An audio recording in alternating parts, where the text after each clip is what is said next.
नमस्कार दोस्तों। तो आज आप जानेंगे मोगन हाउसो द्वारा लिखित द साइकोलॉजी ऑफ मनी यानी धन संपत्ति का मनोविज्ञान बुक समरी के बारे में। केवल वह व्यक्ति प्रतिभाशाली है जो तब भी औसत काम कर सके जब उसके आसपास के सभी व्यक्ति अपने दिमाग का इस्तेमाल न कर रहे हो।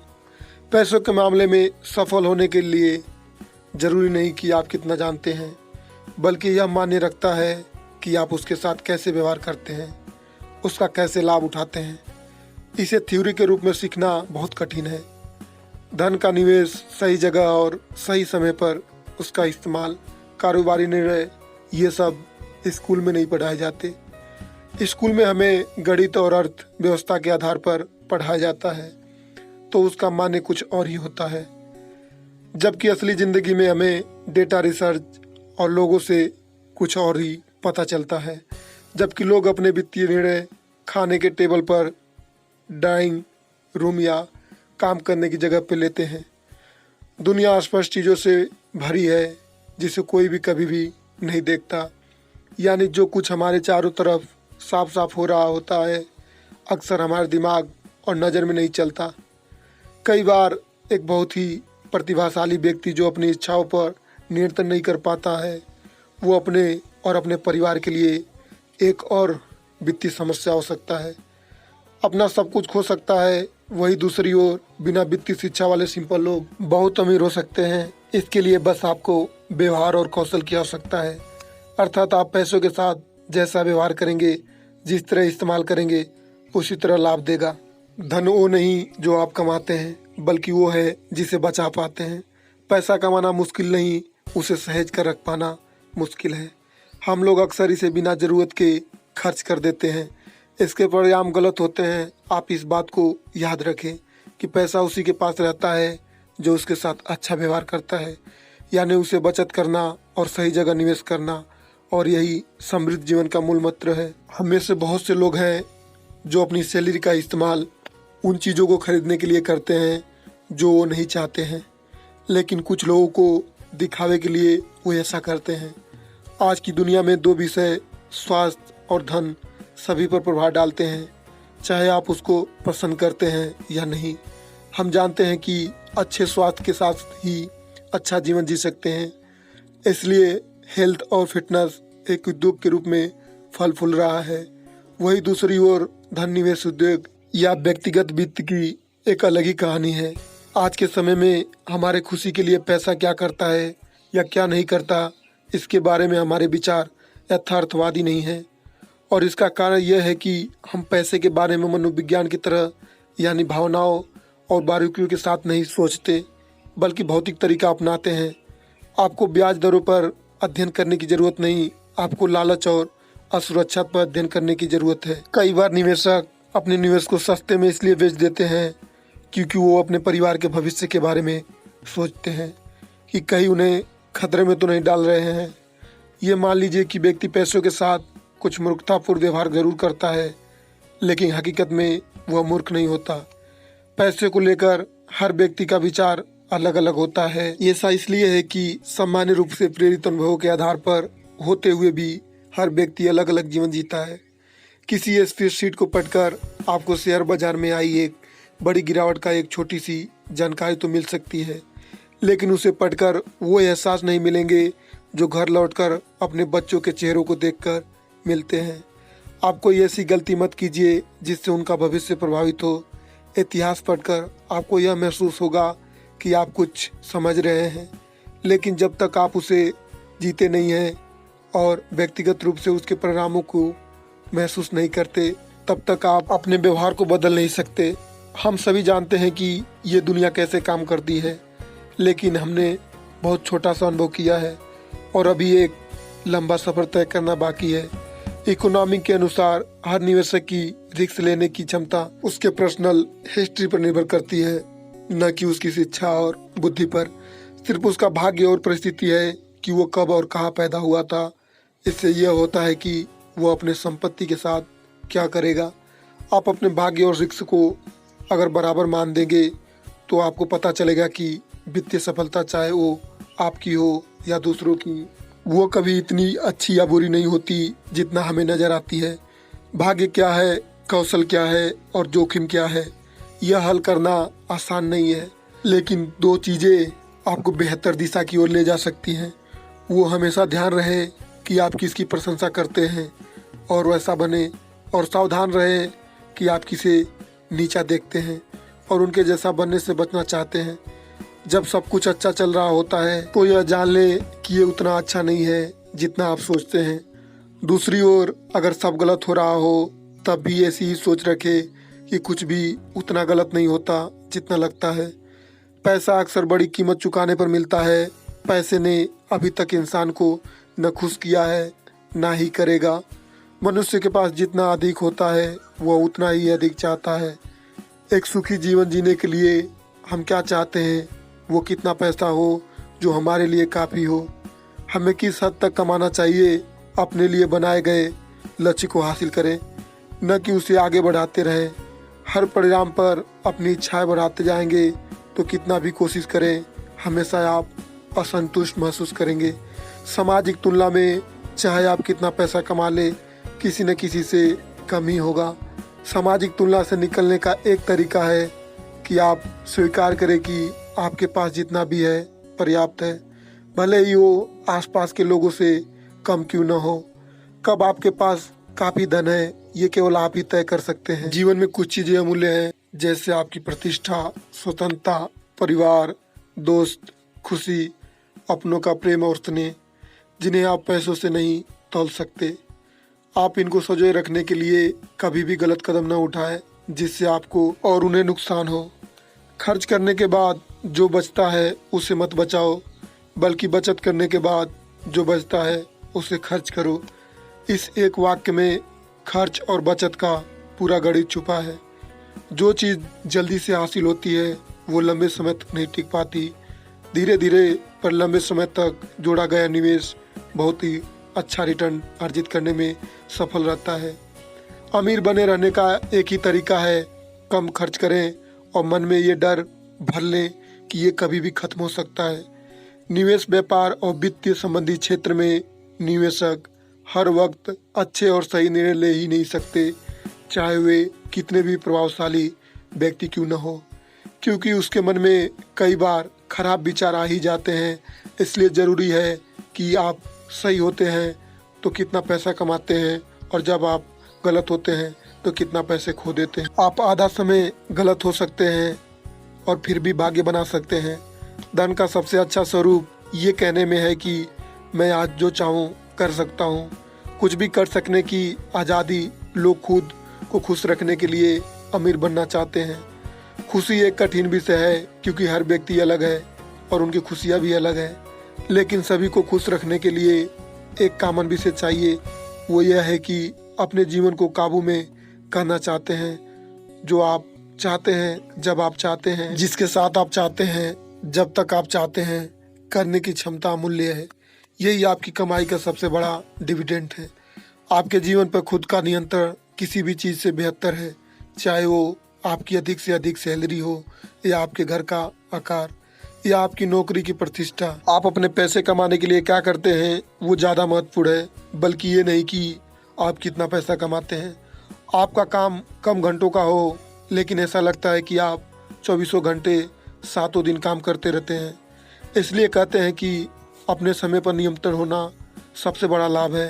पैसा निश्चित रूप से आपको शक्ति और महत्व का पद दे सकता है, लेकिन यह आपको सम्मान नहीं दे सकता। शक्ति और पद के लिए धन की आवश्यकता है, लेकिन व्यक्ति के लिए नहीं। यदि सम्मान और प्रशंसा आपके लक्ष्य हैं तो सावधान रहें कि आप उन्हें कैसे ढूंढते हैं। अच्छी वैल्यू, विनम्रता, दया और सहानुभूति आपको धन की शक्ति से कई अधिक सम्मान दिला सकते हैं। धन वो है जो आप नहीं देखते। दुनिया में कुछ व्यक्ति ऐसे हैं जिनके पास धन है जो जीवन में बहुत सारे बंद रास्ते खोल सकता है, लेकिन अंततः ये सब कुछ नहीं है। अगर आप वास्तव में सच्चा सुख और अमीर बनना चाहते हैं तो वो थोड़ा कठिन होगा। अमीर और वास्तव में अमीर के बीच के अंतर को जानना चाहिए। अगर आप यह नहीं जान पाते तो आप एक खराब वित्तीय निर्णय ले सकते हैं। हम जो देख सकते हैं उसी के आधार पर हम धन के बारे में निर्णय लेते हैं, क्योंकि हमारे पास यही ज्ञान है।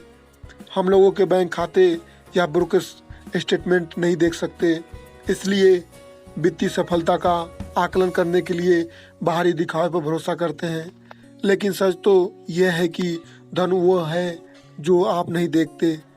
ये तरीके जो बचत के महत्व को बताते हैं। धन का निर्माण आपके आय या निवेश रिटर्न के साथ बहुत कम है और आपके बचत दर के साथ बहुत कुछ कर रहा है।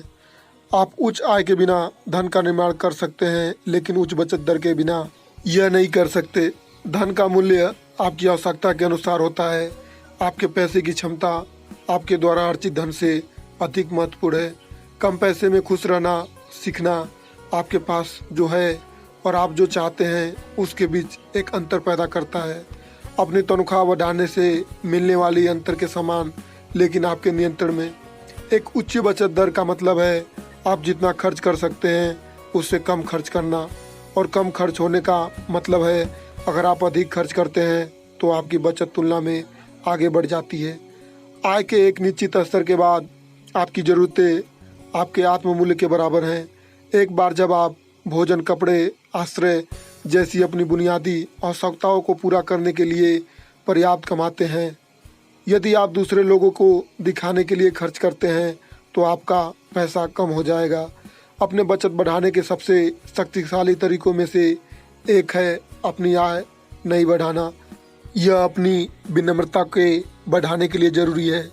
लोगों की बचत करने की क्षमता उनके नियंत्रण में कम खर्च करके बचत की जा सकती है। यदि आप कम चाहते हैं तो आप कम खर्च करते हैं। आप कम इच्छा करेंगे यदि आप इस बात की कम परवाह करते हैं कि दूसरे अमीर आपके बारे में क्या सोचेंगे। पैसा वित्त की तुलना में मनोविज्ञान पर अधिक निर्भर करता है। आपको बचत करने के लिए किसी कारण की आवश्यकता नहीं है। अपने समय पर लचीलापन और नियंत्रण धन पर एक अनदेखी वापसी है। जब आपका अपने समय पर नियंत्रण नहीं होता है तो आप अपने किस्मत को स्वीकार करने के लिए मजबूर होते हैं, चाहे वो अच्छा हो या बुरा। लेकिन आपकी बचत आपकी सही अवसर की प्रतीक्षा करने देती है, तो ये आपके बचत पर एक छिपा हुआ प्रतिफल है। छिपे हुए रिटर्न और इनका महत्व आज की दुनिया में पहले की तुलना में अधिक है। नौकरियां सीमित लग सकती है और निश्चित रूप से प्रतिस्पर्धा अधिक है। एक दिन हार कर उस पहले अवसर को स्वीकार कर लेते हैं जो आपको मिल सकता है, क्योंकि खाली बैठना और अधिक कठिन हो जाता है।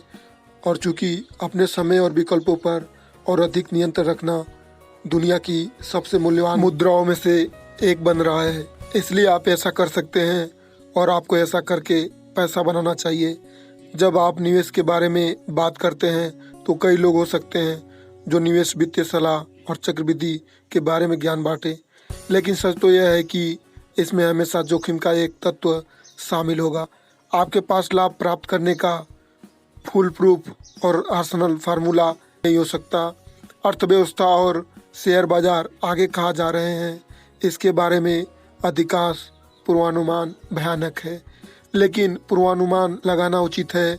निवेश के पूर्वानुमान पर कार्रवाई करना खतरनाक है, लेकिन आमतौर पर वो करें जो आपको पसंद है। इतिहास में आप जितना पीछे देखेंगे आपके निष्कर्ष उतने ही ज़्यादा सामान्य होने चाहिए।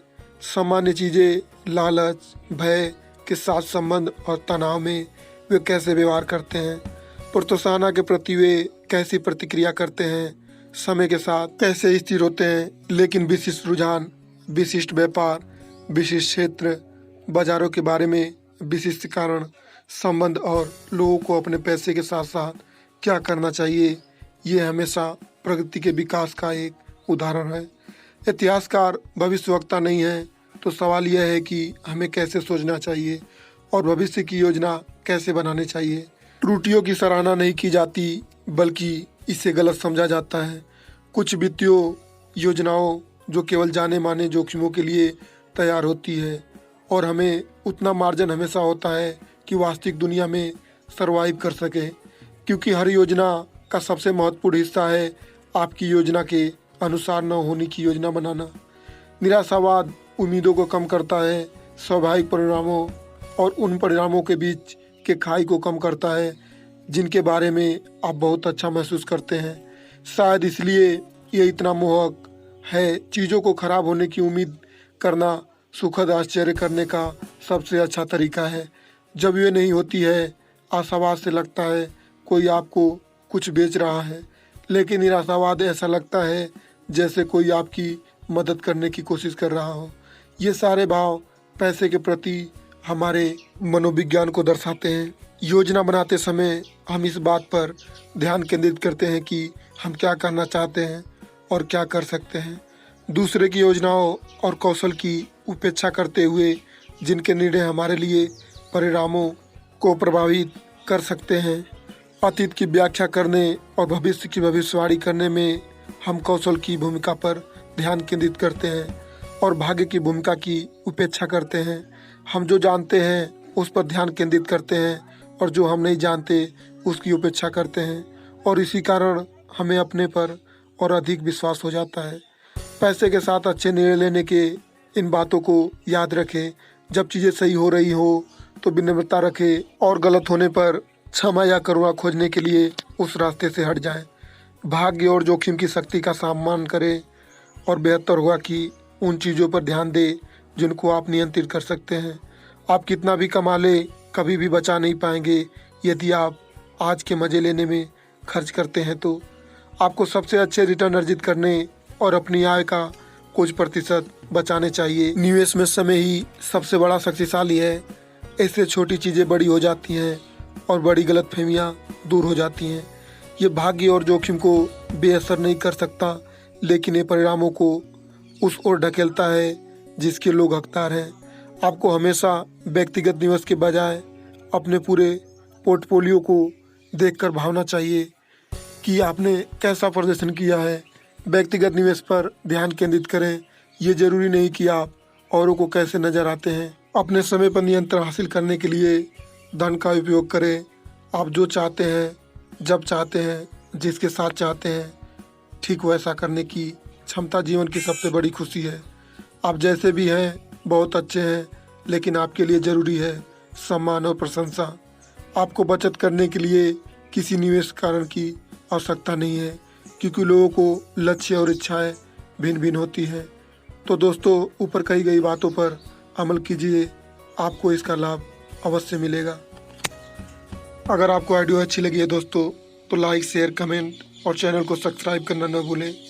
धन्यवाद। जय हिंद, जय भारत।